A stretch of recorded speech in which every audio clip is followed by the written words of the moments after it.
मैं इस मिंबर से खड़े होकर आज भी ये चैलेंज कर सकता हूँ, हमारे इस मुल्क में बहुत से छोटे दज्जाल आए हुए हैं, हमारी बातें पहुंचती हैं।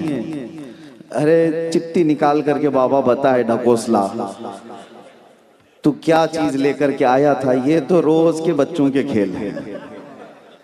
कौन सी चिट्ठी, किसके बारे में, तो सारे कर रहे हैं। उन छोटे दज्जालों से मैं कहता हूं आ जाओ एक बार वरंगल की सरजमीन पर। चिट्ठी उट्टी से नहीं खेलते, चिट्ठी पेपर उसकी इसकी बातों से नहीं खेलते।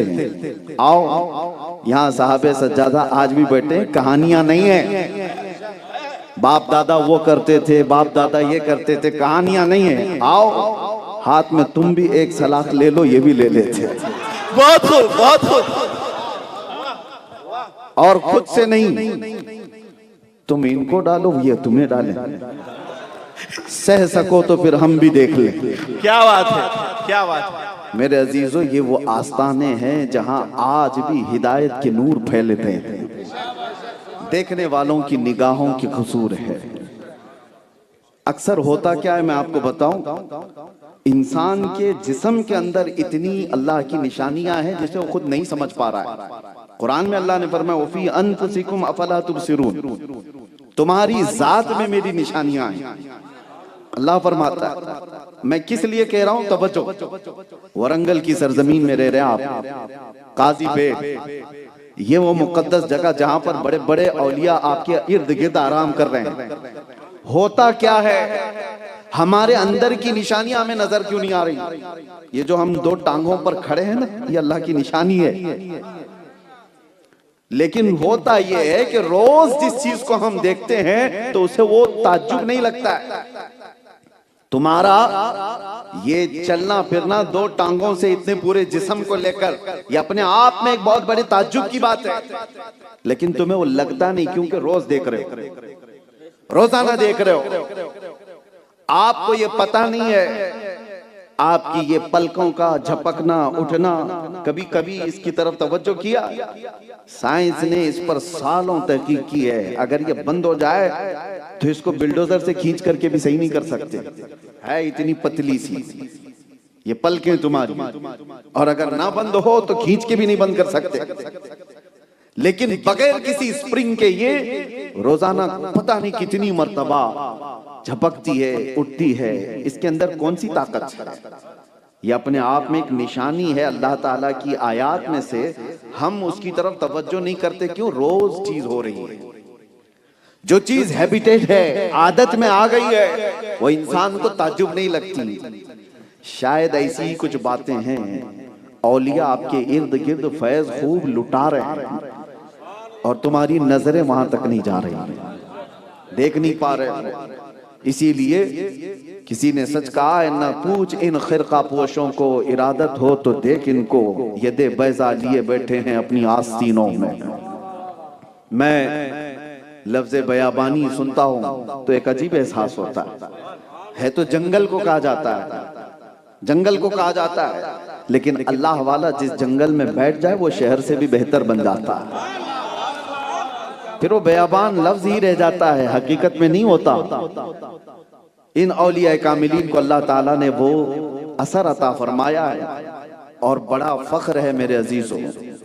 मैं आपको आपकी हैसियत गिनाते हुए आता हूँ। सबसे पहली फख्र की बात यह है कि अल्लाह ने इंसान बनाया, दूसरे ये है कि अल्लाह ताला ने मुसलमान बनाया, तीसरे ये है कि अल्लाह ने उम्मत मोहम्मदिया में बनाया, चौथे ये है कि उम्मत में भी बहुत सारे तिगड़मबाजियां हैं इधर के उधर के, अल्लाह ने उसमें सुन्नी बनाया है, सुन्नी बना कर रखा है।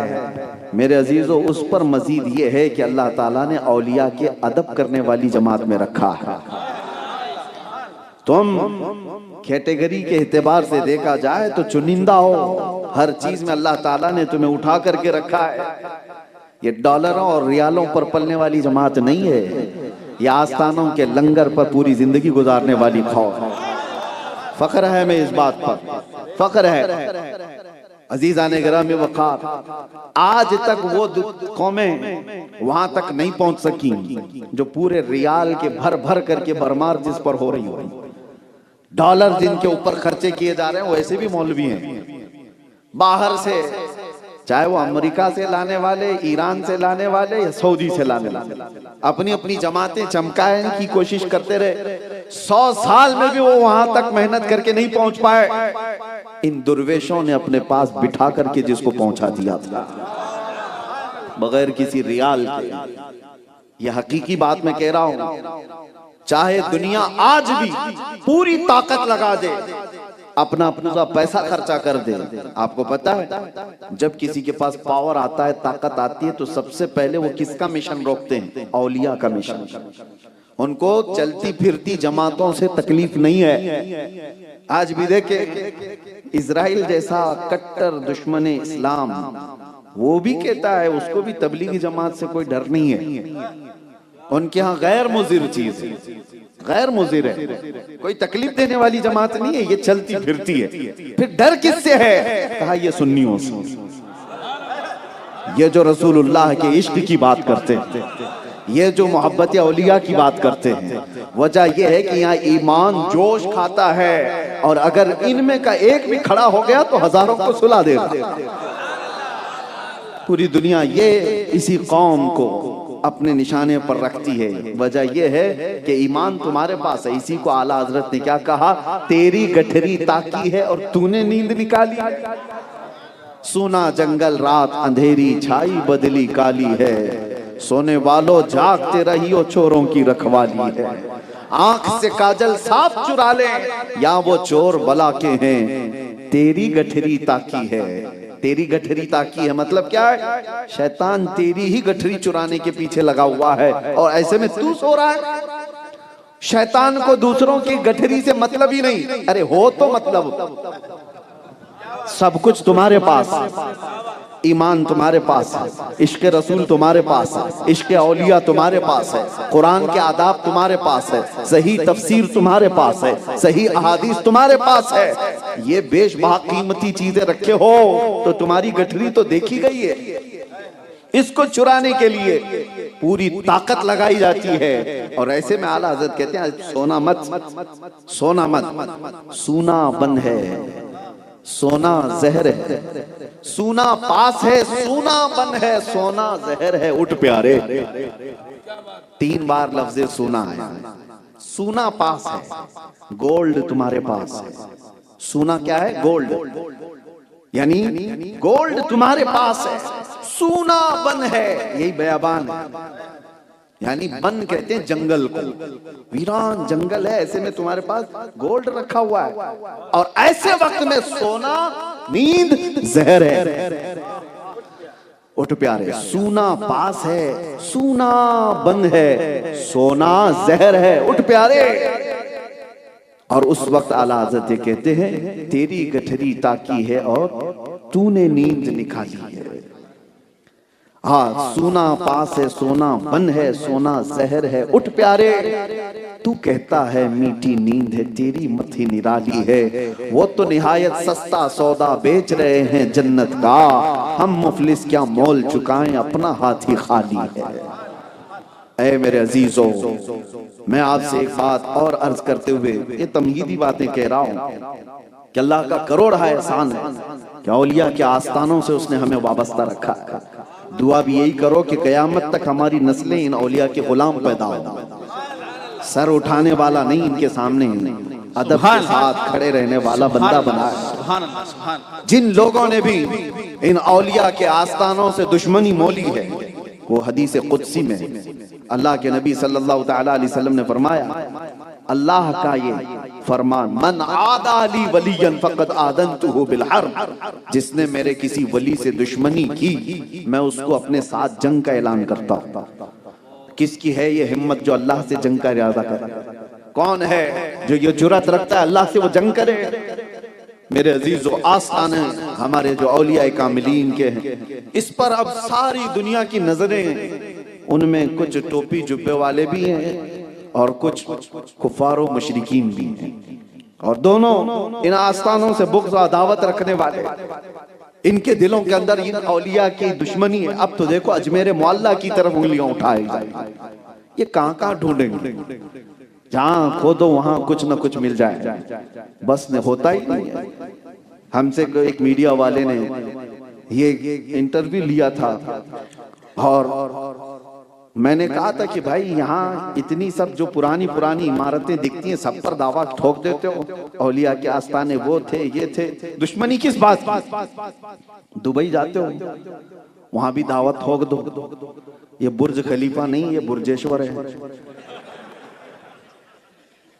चाहे हो सकता है कहीं पर क्या रखा है औलिया की दुश्मनी से, इन आस्थानों की दुश्मनी से। तारीख मौजूद है, उस गरीब नवाज को पूरी ताकत लगा करके ये यहाँ से भेजना चाहते थे, लेकिन हुआ क्या, न वो उठाए जा सके न ही बुझाए जा सके, बल्कि अल्लाह ने आज हर दिल पर उनकी हुक्मरानी पैदा फरमाई। उस जमाने में एक मामला भी पेश आया था कि सरकार गरीब नवाज को हर तरह से तकलीफें दी जा रही थी। उस मर्द दुर्वेश को उठाने के लिए जादू का सहारा, ताकत का सहारा, लड़कियों का सहारा, सब कोशिशें हो गई थी। फिर एक बड़े साधु को, बड़े पंडित को, पुजारी को, जो जादू के बहुत सारे गुर जानता था, उससे जाकर पैसे वालों ने कहा कि इस दुर्वेश को यहाँ से निकालो, अजमेर से कुछ तो करो। और सब ने जब कहा तो वो बड़ा सन्यासी रहा है, बहुत पढ़ा लिखा, और तारीख में उसका नाम भी रामदेव बताया गया। एक आंख वाला नहीं, पुराना वाला। और उस वक्त उससे जाकर के कहा गया तो उसने अपने चेलों को जमा किया, 500 चेलों को। कहा चलो उस दुर्वेश को मैं अभी मंत्र ऐसे सिखाऊंगा कि वो निकल के भागेगा यहाँ से। मंत्र सिखा करके लाया गया। उस वक्त सरकार गरीब नवाज अना सागर की एक झोपड़ी में रह रहे थे, खीमे में। चंद खुद्दाम थे। आपके एक खादिम आए और कहा कि हुजूर गजब हो गया, बड़ी जमात आई हुई है मंत्र पढ़ते हुए, कुछ मंत्र वो लोग सीख करके आए, सुना है कि बड़ा जादू करेंगे और हमारा सब यहाँ से निकाल देंगे। सरकार गरीब नवाज ने क्या कहा, ला तहज़न इन्नल्लाह मअना, घबरा मत, अल्लाह हमारे साथ है। ये पावरफुल जुमला है, सुन्नियो हमेशा याद रखो, कोई हो या ना हो हमारे साथ, अल्लाह हमारे साथ है। यकीन रखो अल्लाह हमारे साथ है। आज की जितनी भी फूंकों से बुझाई जाने वाली ताकतें हों या हुकूमतें हों, ये चंद दिनों की बात हो सकती है। और फिर मैं अपने जुमले में कहूं तो कुछ देर की, बाकी का बोलने की जरूरत ही नहीं। वक्त आएगा, वक्त भी आएगा, दौर भी आएगा। सुनो, अल्लाह हमारे साथ है, अल्लाह हमारे साथ है। सरकार गरीब नवाज ने कहा घबराओ मत, अल्लाह हमारे साथ, आने दो। पूरी फौज आई। सरकार गरीब नवाज को कहा गया कि आप आओ, उनका मुकाबला करो। तो सरकार गरीब नवाज ने अपने जो खादिम थे 4-5, उनसे कहा, एक लकीर खींच दी, कहा तुम इसमें ही खड़े रहना, इसमें ही खड़े रहना। और खुद क्या कहने लगे, ला इलाहा इल्लल्लाह, ला इलाहा इल्लल्लाह, ला इलाहा इल्लल्लाह। ये जिक्र था सरकार गरीब नवाज का। इसी असरा में बड़े साधु जी चेलों के साथ गुरु घंटाल आए हुए, और सारा मंजर देखने वाले लोग भी मौजूद हैं। साधु ने कहा था, जैसे ही मैं कहूं तभी मंत्र पढ़ना, जो सिखाया है, जो भी अगड़म बगड़म जो भी सिखाया, कहा मैं जिस वक्त ऑर्डर दूं तभी ये मंत्र पढ़ना, जादू असर कर जाएगा। तो सारे रेडी थे, तैयार थे। उधर सरकार गरीब नवाज खीमे से जैसी निकले, ओ अल्लाह अकबर, चेहरे के अंदर वो जमाल, पेशानी से निकलने वाला वो नूर, जिसे देखे तो अल्लाह के नबी याद आ जाए। हुसैनी जलाल है, हसनी वजाहत है, हैदर कर्रार की शबाहत है। गरीब नवाज जैसे ही बाहर खीमे से आए, आपकी जुबान पर ला इलाहा इल्लल्लाह का जिक्र था। उसी असना में उधर से गुरु ने कहा, चेलों को जो मंत्र सिखाया है सब पढ़ो। सारे लोग एक साथ पढ़ो। सारे चेलों ने शुरू कर दिया, मगर वो मंत्र नहीं, पढ़ने लगे ला इलाहा इल्लल्लाह, ला इलाहा इल्लल्लाह।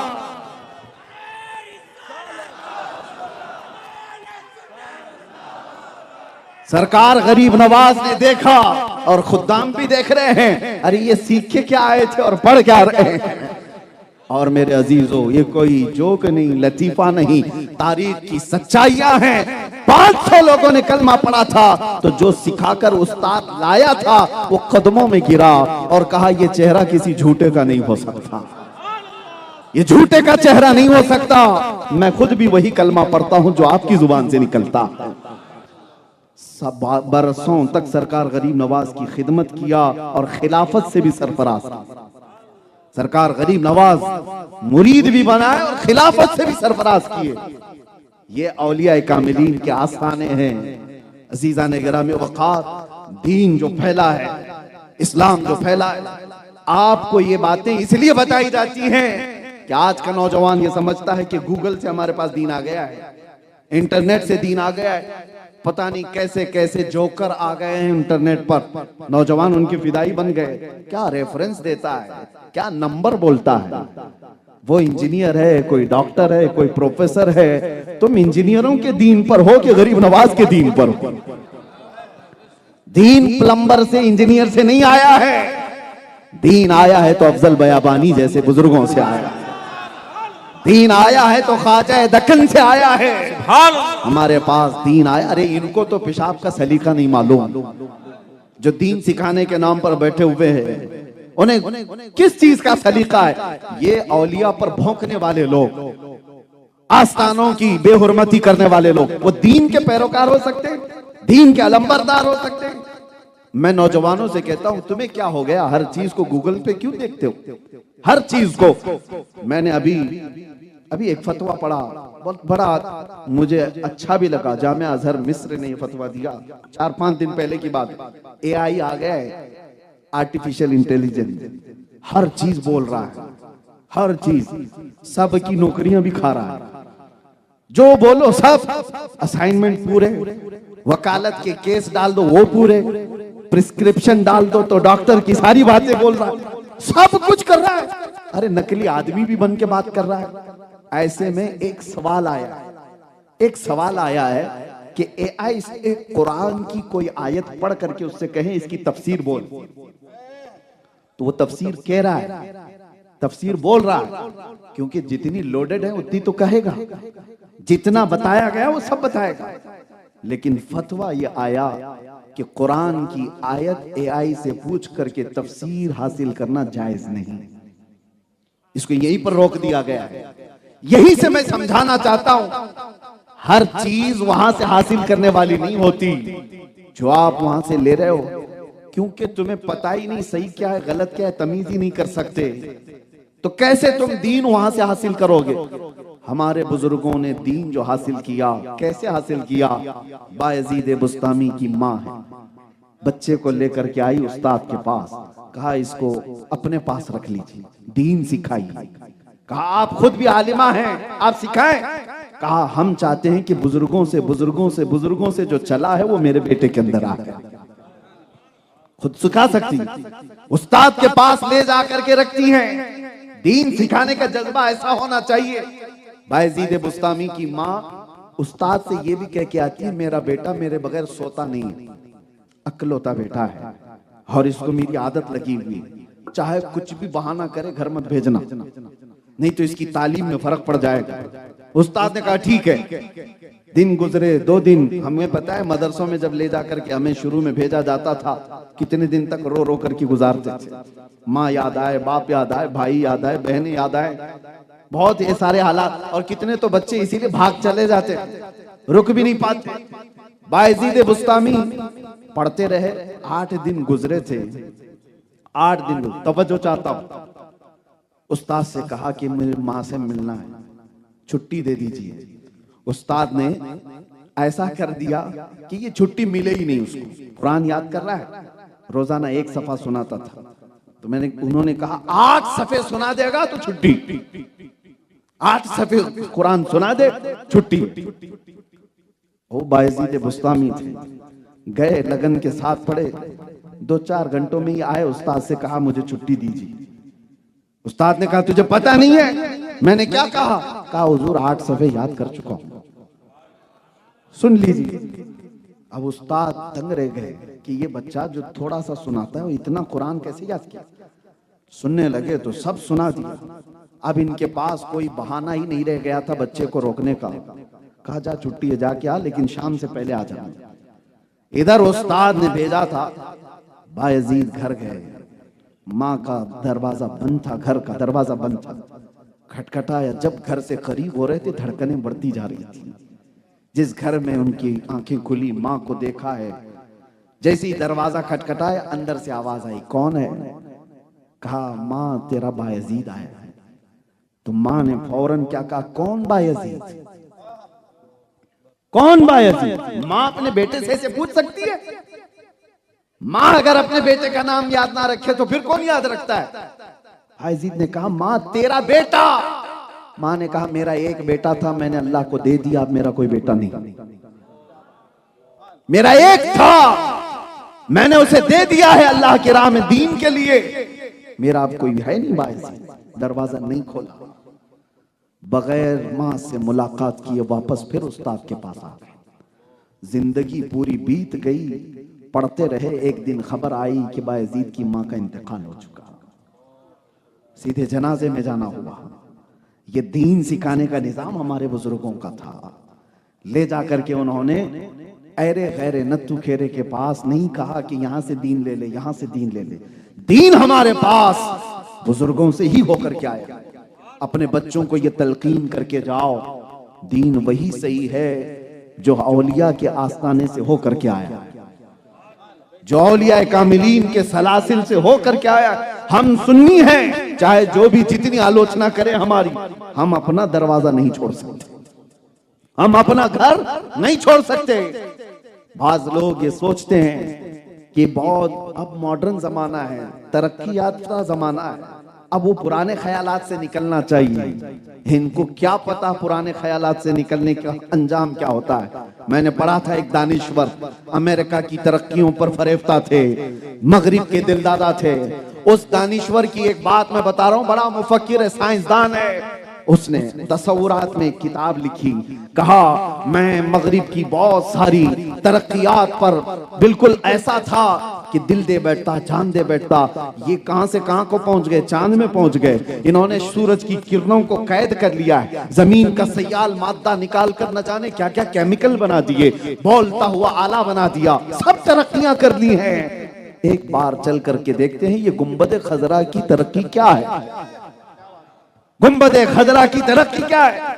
वो मुफक्किर कहता है आलम तसव्वुर में मैं गुंबद खजरा के पास गया और कहा ऐ मकीने गुंबद खजरा, तेरा बड़ा बोलबाला है, तेरा बड़ा बोलबाला है, दुनिया में तेरी तरक्कियों के बहुत चर्चे हैं। मुझे बता क्या अमेरिका ने, रशिया ने जो सारी तरक्कियां की हैं, तेरे आस्ताने से भी कोई तरक्की हुई है? आवाज आई, आंख बंद कर, एक तरक्की तुझे दिखाता हूं, आंख बंद कर तुझे तरक्की दिखाता हूं। आलम तसव्वुर में उस मुफक्किर ने लिखा है और कहता है मैंने आंख बंद की, तारीख दिखाई जा रही थी, एक बाब पर जाकर रुक गया तारीख में, वहां पर 2 लोगों की तारीख लिखी हुई थी। ये मुफक्किर कहता है मैं रुक गया तारीख देखते हुए, वाकया लिखा हुआ था उस तारीख में। क्या लिखा हुआ था? एक नौजवान हसीन चेहरे वाला मस्जिद नबवी में आता है, मस्जिद नबवी में आता है और एक बुजुर्ग सफेद कपड़ों में बैठे हुए हैं। आने वाला नौजवान बुजुर्ग के पास आया और कहा आपके पीछे चलने आया हूं। बुजुर्ग ने कहा ठीक है आजा, मेरे पीछे चलने आया है। अब सुनो, इस मुफक्किर ने उंगली रख करके पूछा बताओ तारीख के औराक ये दोनों हैं कौन? ये कौन है? ये जवान कौन है? ये बूढ़ा कौन है? तारीख ने बताया ये जो बुजुर्ग बैठा है ये उस्मान हारूनी है और आने वाला जवान मोइनुद्दीन चिश्ती है। पूछा कि क्या है तारीख में, क्या हुआ तारीख में, क्या हुआ? सुनो, उस मुफक्किर ने देखा बुजुर्ग ये कहता है उस नौजवान से बेटा आसमान की तरफ देख क्या दिखता है। नौजवान ने देखा और कहा आसमान दिखता और कुछ भी नहीं। फिर कहा जमीन की तरफ देख और क्या दिखता है। नौजवान मोइनुद्दीन चिश्ती ने कहा जमीन दिखती और कुछ भी नहीं। करीब बुलाया और अपनी 2 उंगलियां गरीब नवाज मोइनुद्दीन चिश्ती की आंखों पर रख दिया और कहा अब आसमान की तरफ देख और बता क्या दिखता है। मेरे 2 उंगलियों के कमान के दरमियान से जानिब आसमान देख, क्या दिखता है। मोइनुद्दीन चिश्ती ने आंखों को देखा 2 उंगलियों के कमान के बीच से। किसके? उस्मान हारूनी, ख्वाजा उस्मान हारूनी जो पीरो मुर्शिद है, उनकी उंगलियों के कमान के बीच से देखने लगे और फिर पुकार कर कहा हुजूर पहला आसमान भी दिख रहा है, दूसरा और तीसरा भी दिख रहा है, चौथा और पांचवा भी दिख रहा है, छठा और सातवां भी दिख रहा है, यही नहीं अर्श खुदा तक दिख रहा है। 2 उंगलियों के बीच से अर्श खुदा तक दिख रहा है। कहा जमीन की तरफ देख। जमीन की तरफ देखा तो मोइनुद्दीन चिश्ती ने पुकार कर कहा जमीन के 7 तबक ही नहीं तहतुस सरा तक दिख रहा है। बस ये मंजर देखा, उस मुफक्किर को गुंबद खजरा से आवाज आई बंद कर अब ये तारीख देख लिया। एक बुजुर्ग को, एक जवान को, उठ और जा। पूरे अमेरिका में, रशिया में, तेरे तरक्की याफ्ता दौर में एक ऐसा इंसान ला करके दिखा जिसके 2 उंगलियों के बीच से ऊपर देखे तो अर्श खुदा दिखे और नीचे देखे तो तहतुस सरा दिखे। वो घबराया हुआ निकला, कहा हमारे यहां तरक्की तो मटेरियल की है, इंसान की कहां है? सारी तरक्की, अरे इंसानों ने इस पे मेहनत किया, लोहे पर इसको माइक बना दिया, मेटल पर तरक्की किया, कंप्यूटर बना दिया, मेटल पर काम किया है, प्लेन बना दिया। सारे तो मेटल की तरक्की है, लोहे की तरक्की है। मोबाइल किस चीज का है तुम्हारा? ये जिन धातुओं से बना उन धातुओं की तरक्की है। तेरी क्या तरक्की है? तेरी तरक्की होती तो आज गरीब फांसी लगाकर मर नहीं रहा होता। तेरी तरक्की अगर होती तो तुम मां बहनों की इज्जतों पर उंगलियां नहीं उठा रहा होता। तेरी तरक्की अगर हुई होती तो तू नाजायज और हराम कामों में दिनों रात नहीं गुजार रहा होता। मेटल की तरक्की की है दुनिया ने, पूरी दुनिया ने मिलकर मेटल की तरक्की की है और वाहिद वो दरसगाह है गुंबद खजरा जहां मेटल की नहीं इंसान की तरक्की कराई जाती है। ये वो आस्थाने हैं। हो सकता है यहां आने वाले फकीर दिखते हों, दुर्वेश दिखते हों, इनके आगे पीछे कुछ दिखता नहीं है, ये झोलियां लेकर के घूमने वाले दुर्वेश। लेकिन मेरे अजीजों, वही पानी में एक बिच्छू डूब रहा था, पानी का बिच्छू नहीं था, डूब रहा था। आपने बिच्छू को उंगली से उठाया कि बाहर डाल दूं, डूब जाएगा, मर जाएगा। तो जैसे ही उठाया बिच्छू ने डंक मार दिया। और बिच्छू का डंक आसान नहीं है, तड़पता है आदमी। आपने हाथ झटक दिया, फिर वो डूबने लगा तो आपने दोबारा उसको उठाया, फिर डंक मार दिया, फिर आपने हाथ झटक दिया। तीसरी बार उसकी डंक को ही पकड़ा और उठा करके पानी से बाहर फेंक दिया। वो मिट्टी में चलता हुआ निकल गया। डंक तो मारा था। मुरीद ने कहा सरकार जुनैद बगदादी से कि वो मूजी जानवर है, डंक पे डंक मार रहा है और आप उसको फिर उठा रहे हो। जुनैद बगदादी ने कहा वो बिच्छू है, डंक मारना उसकी फितरत है, वो अपनी फितरत पर अमल कर रहा है और हम अल्लाह वाले हैं, मदद करना हमारी फितरत है, हम अपनी फितरत पर अमल कर रहे हैं। नारे तकबीर, नारे रिसालत, या रसूल अल्लाह। मदद करना हमारी फितरत है, हम मदद कर रहे हैं। इसीलिए मेरे अजीजों, ये यहां से कॉन्सेप्ट लेकर के जाओ औलिया के आस्थाने से, औलिया के आस्थानों से। मुझे बड़ी खुशी इस बात की भी है कि यहाँ लंगर रोजाना चलता है, हर एक को खिलाया जाता है। यही औलिया इकराम का तौर तरीका था। गौसे पाक ने फरमाया मैंने सारी नेकियां उलट पलट करके देख लिया, 2 नेकियों से ज्यादा महबूब अल्लाह क्या मुझे नहीं नजर आई। गौस पाक के आस्थाने पर भी ये मौजूद है। गौस पाक कहते सारी नेकियां उलट पलट कर देख लिया, 2 नेकियां मुझे लगी। पूछा कौन सी? कहा एक नंगों को कपड़ा पहनाना, दूसरे भूखों को खाना खिलाना। गौस पाक ने फरमाया, और इसी वजह से 1000 साल हो गए गौस पाक का लंगर आज भी चल रहा है। एक और बात मैं बता दूं, काटने और इसकी बात आपने सुन ली, जोड़ने की। इसी तरह से तुम्हारा मकसद जीने का क्या होना चाहिए? क्या होना चाहिए? हजरत शफीक बल्खी बड़े पाए के बुजुर्ग हैं, उनके जमाने के बुजुर्ग हैं इब्राहिम बिन अदम। इब्राहिम बिन अदम रास्ते से गुजर रहे थे, उन्होंने देखा जंगल में एक लोमड़ी को, उसके चारों पैर कटे हुए, यानी समझ लो 2 हाथ और 2 पैर अगर सब कटे हुए, चल नहीं सकती, खाली धड़ है लेकिन हड्डी कट्टी है, ताजा है। अरे जो चल नहीं सकती फिर नहीं सकती उसको तो मरने की कगार पर होना चाहिए, हड्डियां निकल जानी चाहिए, लेकिन वो हड्डी कट्टी है। इब्राहिम बिन अदम कहते हैं इसके सेहतमंद होने का राज क्या है, ये कैसे इतनी सेहतमंद जी रही है। कहते दूर खड़े होकर के देखने लगे, अल्लाह अकबर, निजाम कुदरत देखो। एक कौवा अपने मुंह में रोटी लेकर आता है, उस लोमड़ी को खिला के जाता है। हर घंटे पे कौवा आता है, कुछ ना कुछ चीजें लेकर आता है, उस लोमड़ी के मुंह में डाल के जाता है। ये लोमड़ी उठ भी नहीं सकती, चल भी नहीं सकती, लेकिन कौवा आकर खिला रहा है, जा रहा है, खिला रहा है, जा रहा है। रब का निजाम। अब तवज्जो, इब्राहिम बिन अदम ने देखा ये जानवर माजूर है, इसको जब रहमान मेरा खिला सकता है, मैं अशरफुल मखलूकात हूं, मेरा रब मुझे कैसे नहीं खिला सकता। यकीनन खिलाएगा। आपका भी यही अकीदा है? हाँ, लेकिन साथ में देखो इब्राहिम बिन अदम ने क्या किया। उसी दिन जा करके जंजीरों से अपने हाथ बांध लिए, पैरों को भी बांध लिया रस्सी से, और एक पहाड़ की चोटी पे लेट गए, सो गए कि मुझे भी कौवा आके खिलाएगा।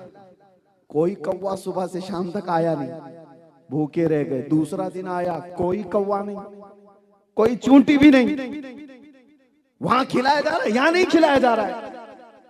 तीसरा दिन आया, लोगों को पता भी चल गया कि इब्राहिम बिन अदम अपने आप को बांध करके पड़े हुए हैं। शफीक बल्खी गुजर रहे थे, बड़े बुजुर्ग। लोगों ने उनसे कहा इब्राहिम बिन अदम का हाल देखें, वो जंजीरों से अपने आप को बांध करके पड़े हैं जंगल में। आप आए, कहा इब्राहिम क्या बात है। उन्होंने बताया 3 दिन पहले मैंने एक माजरा देखा, एक लोमड़ी जिसके चारों पैर कटे हैं, हर घंटे पर कौवा उसे रोटियां पता नहीं क्या क्या चीजें लाकर खिलाता जाता है, वो हट्टी कट्टी है। तो फिर आपने पूछा फिर उसके बाद क्या हुआ। इब्राहिम बिन अदम कहते हैं तो फिर मैंने भी अपने हाथ पैर बांध लिए कि अल्लाह मुझे कैसे नहीं खिलाएगा। तो पहला जवाब तो शफीक बल्खी का क्या था, तवज्जो। पहला जवाब तो यह था, कहा इब्राहिम वो खुदा है और तू बंदा है, नहीं ले सकता। तू लेटा है, उसका इम्तिहान लेने के लिए कि खिलाएगा कि नहीं खिलाएगा।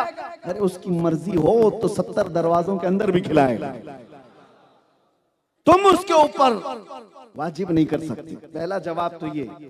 दूसरा जो बेहतरीन है तसव्वुफ के बाब, औलिया का मिशन, बियाबानी मिशन, जो जवाब शफीक बल्खी ने दिया, तवज्जो। इब्राहिम बिन अदम से कहा, ऐ इब्राहिम तुमने लोमड़ी को देखा, चारों पैर से कटी हुई और एक कौवा उसमें लाकर हर घंटे पर रोटी खिला रहा है, ये देख करके तुमने अपने आप को जंजीरों से बांध लिया। काश, ऐ काश इब्राहिम तूने लोमड़ी को देखा और लोमड़ी बनने की कोशिश किया, काश वो कौवा बन जाता जो माजूरों को खिला रहा है। वो कौवा बनने की कोशिश करता जो माजूरों को खिला रहा है, तू हट्टा कट्टा होकर लोमड़ी बनने की कोशिश क्यों कर रहा। अल्लाह ने तुझे ताकत दिया है तो माजूरों को खिला, और जब तेरे पास कुछ ना हो तो फिर रहमान हर दरवाजा तेरे लिए खोलेगा। यह औलिया का मिशन है मेरे अजीजों, यह आस्थानों का मिशन है।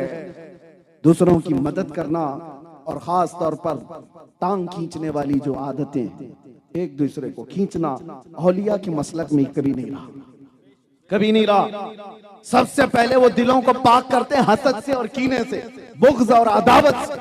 दूसरों के लिए अपने दिलों में कीना भरा रहना। और इसीलिए शब बरात भी गुजर गई, आपकी पता है मेरे आका सल्लल्लाहु अलैहि वसल्लम ने फरमाया 2 लोगों की आज की रात भी बख्शिश नहीं होती, एक मुशरिक की और एक कहा कीना रखने वाले की। मुशाहिन जो दिल में दूसरे मुसलमान के लिए कीना रखता है, उसकी आज की रात भी दुआएं नहीं कबूल होती। शब बरात के मुतालिक कहा गया। तो ये जो माहौल है, औलिया के आस्थानों से हमें अखलाक सिखाए गए, आज अदब निकलता जा रहा है। मैं अक्सर कल से ये कह रहा हूँ, मौलाना से भी ये कह रहा हूँ, जहां जा रहे हैं ये सेल्फियां क्या है, ये फोटो क्या है, ये महफिलों का अदब, ये रौनक सब खत्म होने आ गई। मैं आपको बताता हूँ, हुजूर पाक सल्लल्लाहु अलैहि वसल्लम मस्जिद नबवी में खिताब कर रहे हैं और उसी वक्त हुजूर ने मस्जिद में ये कहा, बैठ जाओ बैठ जाओ। जुमा का दिन है, हुजूर मस्जिद में बयान कर रहे हैं। एक साहबी अब्दुल्ला बिन रवाहा, वो रास्ते से आ रहे थे, अभी मस्जिद में पहुंचे नहीं थे, उनके कानों में हुजूर की आवाज आई, वो गली में ही बैठ गए, मस्जिद नहीं पहुंचे, रास्ते में ही बैठ गए और उसके बाद ऐसे पैरों को घसीटते हुए मस्जिद की तरफ जाने लगे। लोगों ने कहा वो तो रसूलुल्लाह ने मस्जिद में पुकारा है, मस्जिद वाले अंदर जो है बैठ जाओ, आप यहां रास्ते पे क्यों बैठे हो? तो अब्दुल्ला बिन रवाहा कहते हैं, हुजूर की बात मेरे कानों पे पड़ गई तो मुझे अमल वाजिब हो गया, अगर उसके बाद भी मैं खड़ा रहता कहीं गद्दारों में मेरा नाम ना आ जाए। ये हुजूर पाक सल्लल्लाहु ताला अलैहि वसल्लम के सहाबा का जो अदब था, यही अदब औलिया कामिलीन ने अपना मसलक बना दिया था, अपना मसलक बना दिया था। मेरे वालिद गिरामी रहमतुल्लाह ताला अलैह हमारे इलाके के दुर्वेश बाबा थे, शिमोगा इलाका है कर्नाटक, उनके सोहबत में कई महीनों गुजारे। हुजूर बहरुल उलूम मुफ्ती अब्दुल मन्नान साहब क़िबला रहमतुल्लाह ताला अलैह, बहरुल उलूम जिनको कहा जाता है, वो मुफ्ती दुर्वेश बाबा के आस्थाने पर फतवा लिखने के लिए थे, बड़े मुफ्ती, और एक दुर्वेश के आस्थाने पर फतवा लिखने के लिए बैठे थे। 6 महीने वहां गुजारे बहरुल उलूम। मेरे वालिद उसके आईनी शाहिद कहते, एक बार एक बड़ा सेठ आदमी आया, पैसे वाला आदमी था, दुर्वेश बाबा का मुरीद था।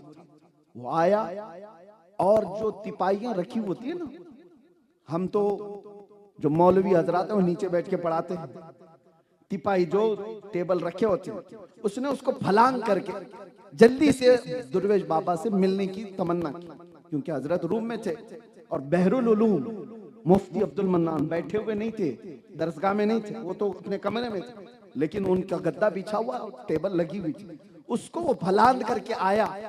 मेरे वालिद फरमाते हैं, दुर्वेश बाबा ने उसको पकड़ लिया और कहा, तूने जो आज बदतमीजी की है, तू होगा बहुत बड़ा मालदार अपने घर का, सेठ होगा अपने घर का, तेरे पायजामे का कोना भी अगर इसको लग गया ना, तो मैं तुझे अपने आसपास कहीं फटकने भी नहीं दूंगा, क्योंकि वो एक आलिम दीन के बैठने की जगह है। तुझे पता है हदीस रसूल है, कयामत के दिन मेरे आका ने फरमाया, शहीदों के खून और मुफ्ती के कलम की स्याही से तोली जाएगी। एक फकीह के कलम की स्याही शहीद के खून से तोली जाएगी, ये हदीस पाक है। और मेरे वालिद फरमाते हैं, उस सेठ को रात के 11 बजे से लेकर सुबह 4 बजे तक वो खड़े होकर के बताते रहे, खड़े होकर डांटते रहे, मैं कहा 6 घंटे, कहा उनका मामूली ऐसा था, एक बेअदबी देखते तो 6-6 घंटे लोगों को बयान करते।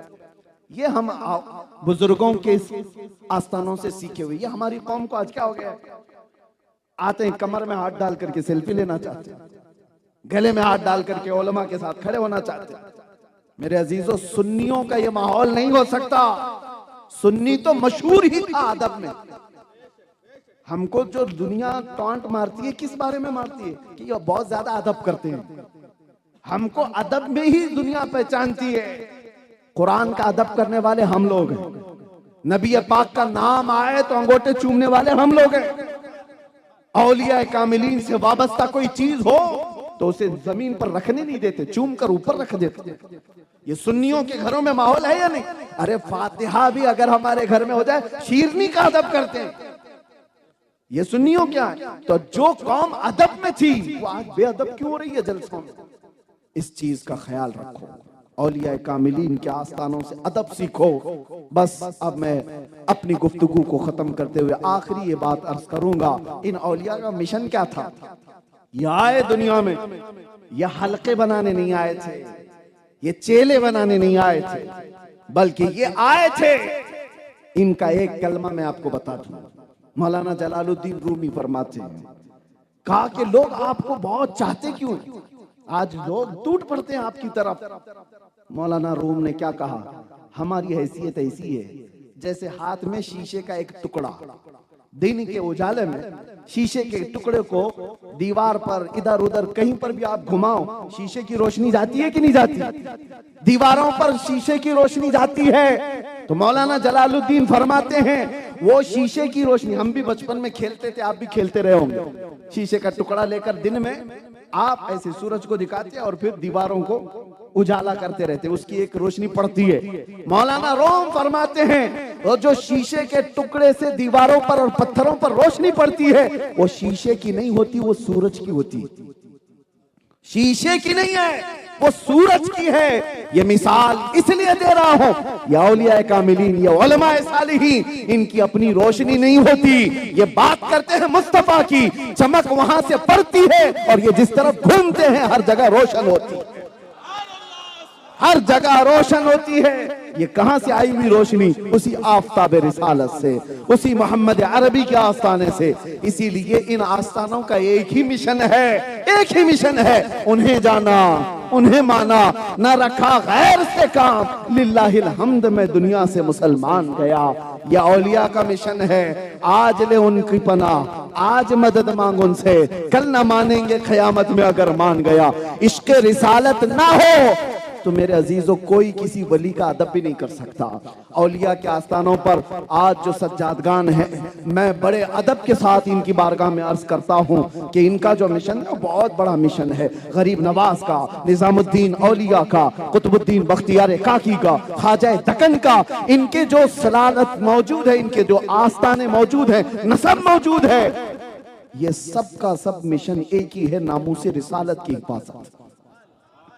सबका मिशन ये की है, नामूस रिसालत की हिफाजत। यानी हुजूर की इज्जत की बात करो तो तुम्हारी इज्जत की जाएगी, और अगर हुजूर की इज्जत पर तुम सीरियस नहीं हो तो एक बात याद रखो, इमाम गजाली कहते हैं कल को वो दिन आएगा कि तुम्हारी माँ और बहनों को बाजार में नीलाम किया जाएगा, उस वक्त तुम अपनी माँ बहनों की इज्जत भी नहीं बचा सकते। अगर हुजूर की इज्जत के लिए सीरियस नहीं तो तुम अपने घर की भी इज्जत नहीं बचा सकोगे। इसीलिए आओ उस मिशन पर कि हमें, हमारी हैसियत क्या है, हमें दुनिया पहचानती है तो मेरे नबी के नाम से पहचानती है। आबरूए माँ ज़नाम मुस्तफ़ा, हमारे पास अपना कुछ नहीं है, नाम उनका है। अगर ये अलग कर दिया जाए तो हम चलती फिरती लाशें हैं। दुनिया हमें हुजूर के नाम से समझती है, पहचानती है, गुलाम मुस्तफ़ा समझकर। अगर चंद कौमों में डर भी है तो वो डर भी उसी से वाबस्ता है, क्योंकि मोहम्मद अरबी के गुलामों को दुनिया ने देखा है, निकल करके सहरा से जिसने उलट दिया था तख्ते रोमा को। सुना है कुदसियों से मैंने कि वो शेर फिर होशियार होगा। इकबाल ने कहा है दुनिया पहचानती है, 313 निकले थे और सबके बखी उधेड़ देते थे। दिन भर फाका करने वाले, पैबंद लगे कपड़े पहनने वाले, पैरों में चप्पल नहीं, एक खजूर की गुठली पर 10-10 सहाबा खा करके गुजारा करते। लेकिन वो जब मदीने से निकलते थे तो रोम की हुकूमत भी कांपती थी, ईरान की हुकूमत भी कांपती थी। उनको घुटने टेकने पर मजबूर करने वाले मोहम्मद अरबी के ये गुलाम हैं। दुनिया को पता है, इन्हें पता है, और आज भी ये मौजूद कौम उसी कौम की वारिस है, उसी कौम की वारिस है। किसी भी दिन इनके अंदर वो शेर होशियार हो गया तो अच्छे अच्छे कुत्तों की मौत आ ही जाएगी। बहरहाल खुलासा ये है कि तकरीर में कहीं ना कहीं घूम के कुत्ता आ ही जाता है। अल्लाह तबारक व तआला कुत्तों को भी हिदायत अता फरमाए और शेरों को जागने की तौफीक अता फरमाए।